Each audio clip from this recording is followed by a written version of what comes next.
राजा विक्रम और बेताल की कहानी। भाग 1। राजा विक्रम बड़े ही न्याय प्रतापी थे। तीनों लोकों में उनका न्याय सर्वश्रेष्ठ माना जाता था और बेताल का जो पेचीदगियों से भरा प्रश्न होता था वो न्याय आधारित ही होता था। इसी कारण सभी उनके न्याय को सुनने के लिए उत्सुक रहते थे। लेकिन जैसे ही वे उत्तर देते, बेताल उत्तर सुनने के बाद हवा में उड़ के भाग जाता, क्योंकि विक्रम न बोलने की शर्त तोड़ देते। यहाँ एक और परेशानी थी कि बेताल कहानी के अंत में राजा विक्रम से कहता, यदि तू मेरे प्रश्न का उत्तर जानते हुए भी नहीं बताएगा तो मैं अपने योगबल से तुम्हारे सिर के टुकड़े टुकड़े कर दूंगा। विक्रम बाध्य हो जाते, क्योंकि उन्हें उत्तर ज्ञात होता था। यदि विक्रम चाहते तो बेताल की कहानियों से अपना ध्यान हटा सकते थे, जिसके फलस्वरूप वे कहानी ठीक से नहीं सुन पाते और उनको उत्तर भी पता नहीं होता। साथ ही न बोलने की शर्त भी नहीं टूटती। परंतु उन्होंने ऐसा नहीं किया, क्योंकि विक्रम जानते थे बेताल बहुत ज्ञानी है। उसके कहानियों में जीवन, राजकाज तथा गृहस्थी से संबंधित अनेक ज्ञान की बातें छिपी हैं। इस कारण वे बेताल की कहानियों को बड़े गौर से सुनते थे। दोस्तों, बेताल ने जो मनोरंजक कहानियां विक्रम को सुनाए थे उन सभी को आदरणीय बेताल भट्टराव ने लिखा है, जो संस्कृत भाषा के कवि थे। ऐसा माना जाता है कि इनका जन्म कश्मीर में हुआ था। विक्रम और बेताल की कहानी भाग 1 बहुत रोचक भरी है। काशी में प्रताप मुकुट नाम का राजा राज्य करता था। उसके वज्रमुकुट नाम का एक बेटा था। एक दिन राजकुमार दीवान के लड़के को साथ लेकर शिकार खेलने जंगल गया। घूमते घूमते उन्हें तालाब मिला। उसके पानी में कमल खिले थे और हंस किलोल कर रहे थे। किनारों पर घने पेड़ थे जिन पर पक्षी चहचहा रहे थे। दोनों मित्र वहां रुक गए और तालाब के पानी में हाथ मुंह धोकर ऊपर महादेव के मंदिर पर गए। घोड़ों को उन्होंने मंदिर के बाहर बांध दिया। वो मंदिर में दर्शन करके बाहर आए तो देखते क्या है कि तालाब के किनार कोई राजकुमारी अपनी सहेलियों के साथ स्नान करने आई है। दीवान का लड़का तो वहीं एक पेड़ के नीचे बैठा रहा, पर राजकुमार से न रहा गया। वह आगे बढ़ गया। राजकुमार ने उसकी ओर देखा तो वह उस पर मोहित हो गया। राजकुमारी भी उसकी तरफ देखती रही। फिर उसने किया क्या कि जूड़े में से कमल का फूल निकाला, कान से लगाया, दांत से कुतरा, पैर के नीचे दबाया और फिर छाती से लगा। अपनी सखियों के साथ चली गई। उसके जाने पर राजकुमार निराश हो अपने मित्र के पास आया और सब हाल सुनाकर बोला, मैं इस राजकुमारी के बिना नहीं रह सकता, पर मुझे न तो उसका नाम मालूम है न ठिकाना, वह कैसे मिलेगी। दीवान के लड़के ने कहा, राजकुमार आप इतना घबराए नहीं, वह सब कुछ बता गई है। राजकुमार ने पूछा, कैसे? वह बोला, उसने कमल का फूल सिर से उतार कर कानों से लगाया तो उसने बताया कि मैं कर्नाटक की रहने वाली हूँ। दांत से कुतरा तो उसका मतलब था कि मैं दंतावट राजा की बेटी हूँ। पांव से दबाने का अर्थ था कि मेरा नाम पद्मावती है। और छाती से लगाकर उसने बताया कि तुम मेरे दिल में बस गए हो। इतना सुनना था कि राजकुमार खुशी से फूल उठा। बोला, अब मुझे कर्नाटक देश में ले चलो। दोनों मित्र वहां से चल दिए। घूमते फिरते, सैर करते दोनों कई दिन बाद वहां पहुंचे। राजा के महल के पास गए तो एक बुढ़िया अपने द्वार पर बैठी चरखा काटती मिली। उसके पास जाकर दोनों घोड़ों से उतर पड़े और बोले, माई, हम सौदागर हैं, हमारा सामान पीछे आ रहा है, हमें रहने को थोड़ी जगह दे दो। उनकी शक्ल सूरत देखकर और बात सुनकर बुढ़िया के मन में ममता उमड़ आई। बोली, बेटा तुम्हारा घर है, जब तक जी में आए रहो। दोनों वहीं ठहर गए। दीवान के बेटे ने उससे पूछा, माई तुम क्या करती हो? तुम्हारे घर में कौन कौन है? तुम्हारी गुजर कैसे होती है?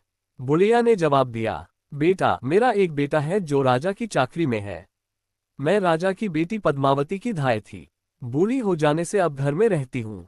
राजा खाने पीने को दे देता है। दिन में एक बार राजकुमारी को देखने महल में जाती हूँ।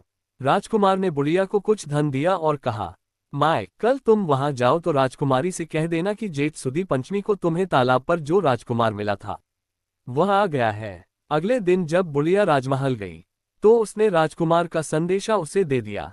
सुनते ही राजकुमारी ने गुस्सा होकर हाथों में चंदन लगाकर उसके गाल पर तमाचा मारा और कहा, मेरे घर से निकल जा।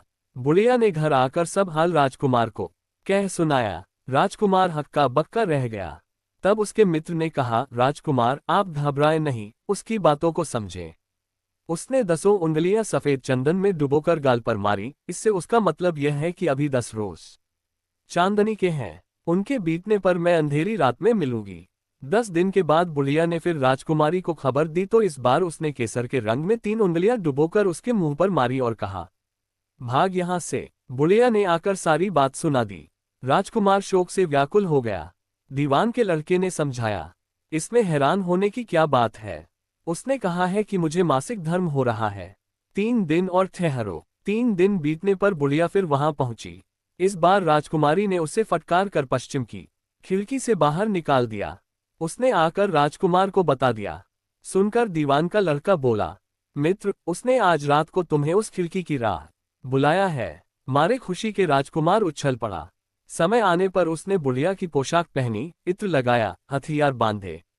दोपहर रात बीतने पर वह महल में जा पहुंचा और खिड़की में से होकर अंदर पहुंच गया। राजकुमारी वहां तैयार खड़ी थी। वह उसे भीतर ले गई। अंदर का हाल देखकर राजकुमार की आंखें खुल गईं। एक से एक बढ़कर चीजें थीं। रात भर राजकुमार राजकुमारी के साथ रहा। जैसे ही दिन निकलने को आया कि राजकुमारी ने राजकुमार को छिपा दिया और रात होने पर फिर बाहर निकाल लिया। इस तरह कई दिन बीत गए। अचानक एक दिन राजकुमार को अपने मित्र की याद आई। उसे चिंता हुई कि पता नहीं उसका क्या हुआ होगा। उदास देखकर राजकुमारी ने कारण पूछा तो उसने बता दिया। बोला, वह मेरा बड़ा प्यारा दोस्त है, बड़ा चतुर है। उसकी होशियारी ही से तो तुम मुझे मिल पाए हो। राजकुमारी ने कहा, मैं उसके लिए बढ़िया बढ़िया भोजन बनवाती हूँ। तुम उसे खिलाकर तसल्ली देकर लौट आना। खाना साथ में लेकर राजकुमार अपने मित्र के पास पहुंचा। वे महीने भर से मिले नहीं थे। राजकुमार ने मिलने पर सारा हाल सुनाकर कहा कि राजकुमारी को मैंने तुम्हारी चतुराई की सारी बातें बता दी हैं, तभी तो उसने ये भोजन बनाकर भेजा है। दीवान का लड़का सोच में पड़ गया। उसने कहा, यह तुमने अच्छा नहीं किया। राजकुमारी समझ गई कि जब तक मैं हूं वह तुम्हें अपने बस में नहीं रख सकती, इसलिए उसने इस खाने में जहर मिलाकर भेजा है। ये कहकर दीवान के लड़के ने थाली में से एक लड्डू उठाकर कुत्ते के आगे डाल दिया। खाते ही कुत्ता मर गया। राजकुमार को बड़ा बुरा लगा। उसने कहा, ऐसी स्त्री से भगवान बचाए, मैं अब उसके पास नहीं जाऊंगा। दीवान का बेटा बोला, नहीं, अब ऐसा उपाय करना चाहिए जिससे हम उसे घर ले चलें। आज रात को तुम वहां जाओ। जब राजकुमारी सो जाए तो उसकी बाईं जांघ पर त्रिशूल का निशान बनाकर उसके गहने लेकर चले आना। राजकुमार ने ऐसा ही किया। उसके आने पर दीवान का बेटा उसे साथ ले योगी का भेष बना मरघट में जा बैठा और राजकुमार से कहा कि तुम ये गहने लेकर बाजार में बेच आओ। कोई पकड़े तो कह देना कि मेरे गुरु के पास चलो और उसे यहाँ ले आना। राजकुमार गहने लेकर शहर गया और महल के पास एक सुनार को उन्हें दिखाया।